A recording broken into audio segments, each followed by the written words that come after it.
Hi guys, it's me ഹദിയ. ഞാൻ team MJMലെ മെൻറ്ററാണ്. അപ്പോൾ ഞാനിന്ന് ചെറിയ സ്റ്റോറിയാണ് പറയാൻ പോകുന്നത്. എന്തിനെ ബേസ്ഡ് വെച്ചാൽ ഒരാൾ കാരണം ഒരു ഗ്രാമം തന്നെ രക്ഷപ്പെട്ട ഒരു ഷോർട്ട് സ്റ്റോറി.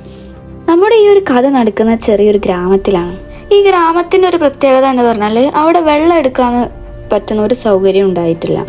അതുകൊണ്ട് തന്നെ കൃഷി ഉണ്ടായിരുന്നില്ല. അങ്ങനെ വല്ലാത്തൊരവസ്ഥയായിരുന്നു. അങ്ങനെ ആ ഒരു സാധാരണക്കാരിൽ ഒരാൾ, ഒരു കർഷകൻ, ഇങ്ങനെ ഒരു കുളം സ്ഥാപിക്കാനെന്ന് വിചാരിക്കുകയാണ്. അങ്ങനെ അയാൾ എല്ലാവരോടും പറഞ്ഞു, നമുക്ക് ഇവിടെ കുളം കുത്താം, എന്നിട്ട് നമ്മൾ മഴവെള്ളം നമുക്ക് ശേഖരിക്കാം, എന്നാൽ നമുക്ക് എല്ലാവർക്കും കുറേ ഉപകാരപ്രദമാവുമെന്ന് അങ്ങനെ എല്ലാവരോടും പറഞ്ഞു. പക്ഷെ ഇതാരും മൈൻഡാക്കിയില്ല. എല്ലാവരും അയാളെ കളിയാക്കി പരിഹസിച്ച് ഇതൊന്നും നടക്കൂല എന്നങ്ങനെ പറഞ്ഞു. ഇതൊന്നും കാര്യമാക്കാണ്ട് തന്നെ അയാളെ ലക്ഷ്യം പൂർത്തിയാക്കാൻ തന്നെ അയാൾ മുന്നോട്ട് പോയി. അങ്ങനെ അയാൾ കുഴിച്ചു തുടങ്ങിയപ്പോൾ ആൾക്കാർ വന്നിങ്ങനെ വീണ്ടും അയാളെ തളർത്തി. പക്ഷെ ഇതൊന്നും കേട്ട് അയാൾ പിന്മാറാൻ തയ്യാറായില്ല. അയാൾ വീണ്ടും വീണ്ടും കുഴിച്ചു. അങ്ങനെ ഒരുപാട് നാളെടുത്തെങ്കിലും അയാളുടെ ദൗത്യം വിജയിച്ചു.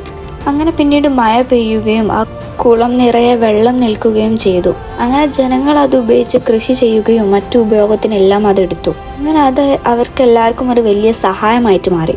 ഇവിടെ നമ്മൾ മനസ്സിലാക്കേണ്ടത് ആ ഒരു വ്യക്തിയുടെ ഹാർഡ് വർക്കാണ് ഇവിടെ നമ്മൾ കാണേണ്ടത്. അയാളുടെ ആ ഒരു ഹാർഡ് വർക്കാണ് ആ ഗ്രാമത്തെ തന്നെ രക്ഷിച്ചത്.